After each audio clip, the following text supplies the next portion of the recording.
Retrouvez l'actualité des mondes numériques sur le Facebook SFR Innovation.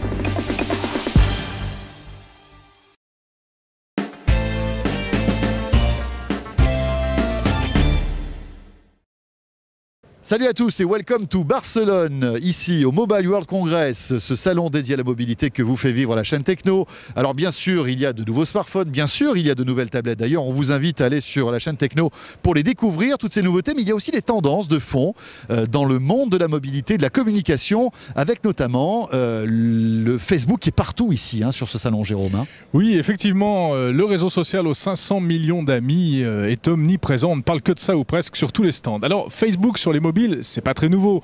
Vous avez sans doute déjà sur votre smartphone une application Facebook.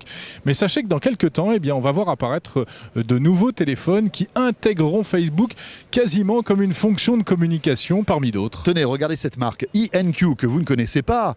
eNQ s'apprête à sortir un smartphone totalement dédié à Facebook avec la page d'accueil de votre téléphone qui sera votre page d'accueil Facebook en fait.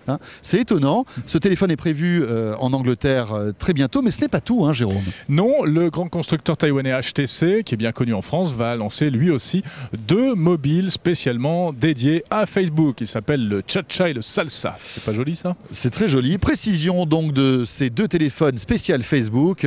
Précision par Frédéric Tassi, qui est le directeur général France d'HTC. La touche d'accès direct, bien évidemment. Cette touche d'accès direct, il faut faire bien évidemment attention, mais effectivement, vous permet en un clic d'une part d'accéder au service Facebook, mais aussi lorsque vous êtes n'importe où dans le téléphone, en appuyant sur cette touche, vous partagez directement une photo, un morceau de musique, tout un tas de choses que vous faites sur votre téléphone. En un clic, c'est tout de suite posté sur votre homepage. Est-ce que le concept de Facebook est assez fort à votre avis pour en construire un téléphone autour de Facebook ?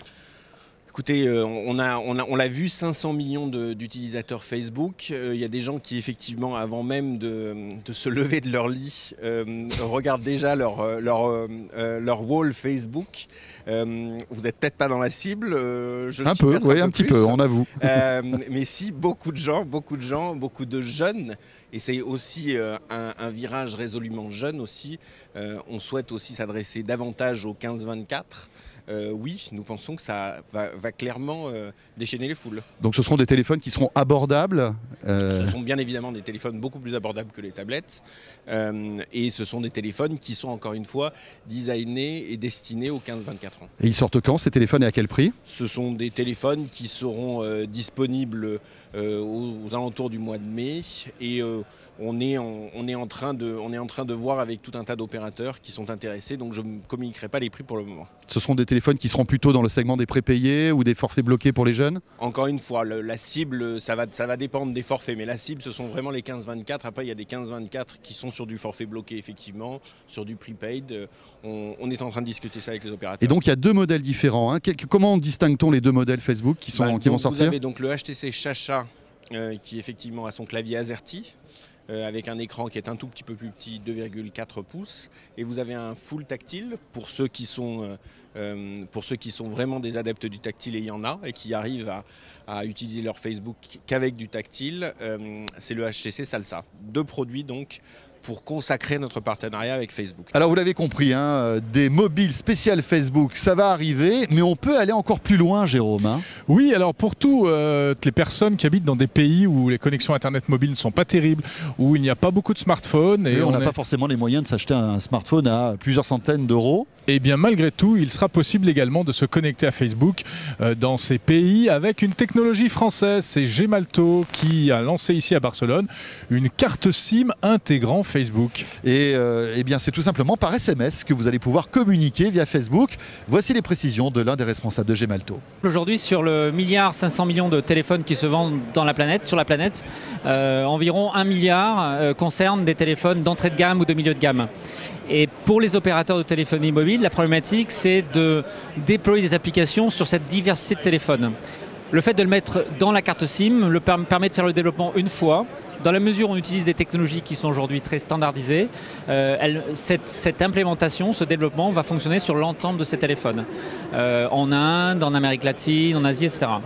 Mais concrètement, ça veut dire que je n'ai plus besoin d'avoir un accès Internet sur mon téléphone, qui n'a pas d'ailleurs possibilité d'avoir un accès Internet, pour me connecter à Facebook et échanger avec mes amis sur Facebook. Exactement, parce qu'en fait, ce déploiement de Facebook sur, on va dire, l'entrée de gamme de la téléphonie mobile se fait sur la carte SIM d'une part, côté, on va dire, accès à l'application, et utilise la technologie SMS. Donc en fait, on se sert d'un flux de SMS, si vous voulez, pour mettre en place Facebook entre deux utilisateurs de Facebook sur un téléphone, ou entre un utilisateur de Facebook qui est sur son téléphone et son ami qui serait sur un PC. Alors, quel degré d'interaction j'ai quand même avec Facebook? Parce que Facebook, c'est plein de choses. C'est les mails, c'est le chat en direct, c'est écrire sur son mur, etc. Voilà, alors tout ce qui concerne le texte, c'est-à-dire les échanges avec vos amis sur Facebook, est possible par cette technologie et par cette approche. Donc vous pouvez écrire sur le mur, vous pouvez participer en fait au chat sur Facebook avec d'autres amis. Tout ce que vous ne pouvez pas faire, c'est les choses qui concernent la vidéo et la photo. Puisque bien évidemment, comme on utilise une technologie SMS, cette partie-là de Facebook n'existe pas sur l'expérience utilisateur que l'on va créer depuis la carte SIM. Mais en termes d'interactivité, en termes de dynamisme, on utilise une techno SMS qui permet justement de faire du pop-up sur l'écran du téléphone. Donc vous n'avez même pas à aller rechercher le SMS comme vous le faites aujourd'hui. C'est-à-dire qu'en fait, ça, c'est nous qui nous en occupons. La carte sert de, si vous voulez, de rebond, va recevoir le SMS et va l'afficher d'elle-même. Et vous pouvez interagir en cliquant avec des icônes qui s'affichent sur l'écran du téléphone. C'est quoi? C'est du SMS flash? C'est ce qu'on appelle du SMS flash, exactement. Donc il n'est pas conservé dans le... Il n'est absolument pas conservé parce qu'en fait, c'est une technologie qui exige un débit de SMS extrêmement important. Et donc vous ne pouvez pas les conserver. Oui, la mémoire du téléphone ou de la carte, ça ne se ferait pas. Non. Ce qui est étonnant, c'est de voir l'importance que prend Facebook sur les mobiles aujourd'hui. C'est presque devenu une fonction essentielle comme l'appareil photo, les SMS, etc. Oui. Donc vous contribuez à... Alors, si vous voulez, pour Facebook, l'intérêt, c'est de multiplier les usages de leur serveur. C'est-à-dire qu'en fait, aujourd'hui, l'usage ne se fait qu'à partir de PC, bien sûr du smartphone de plus en plus. Ils ont développé des applications clientes qui vont très très bien justement pour ce type d'appareil, mais ils n'avaient pas encore assez accès aux 3,5 milliards d'habitants sur la planète qui n'ont pas encore un smartphone et qui n'ont pour certains peut-être jamais. Et ça permet de démultiplier les occurrences d'utilisation et donc l'adhésion au service, la notoriété, l'image de Facebook dans des pays pour lesquels aujourd'hui Facebook n'est pas encore forcément très connu. On peut imaginer, si on se raccroche à l'actualité, tout ce qui s'est passé en Tunisie ou en Égypte aujourd'hui, où des États ont complètement coupé Internet, là, avec ce système-là, ils auraient pu continuer à communiquer via Facebook? Si vous voulez, en théorie, oui. Après, ce que j'ai cru comprendre, je ne suis pas un spécialiste de la chose, mais ce que j'ai cru comprendre, c'est que les opérateurs égyptiens, à un moment donné, avaient aussi coupé les réseaux de radiotéléphonie.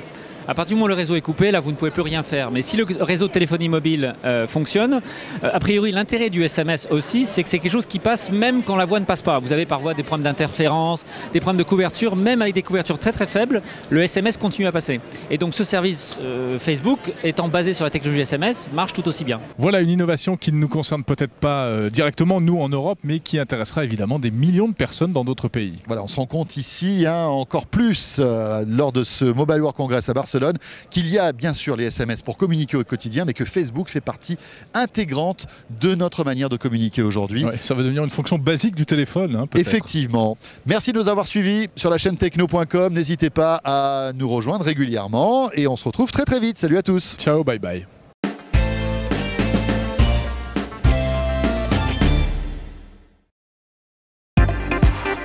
Retrouvez l'actualité des mondes numériques sur le Facebook SFR Innovation.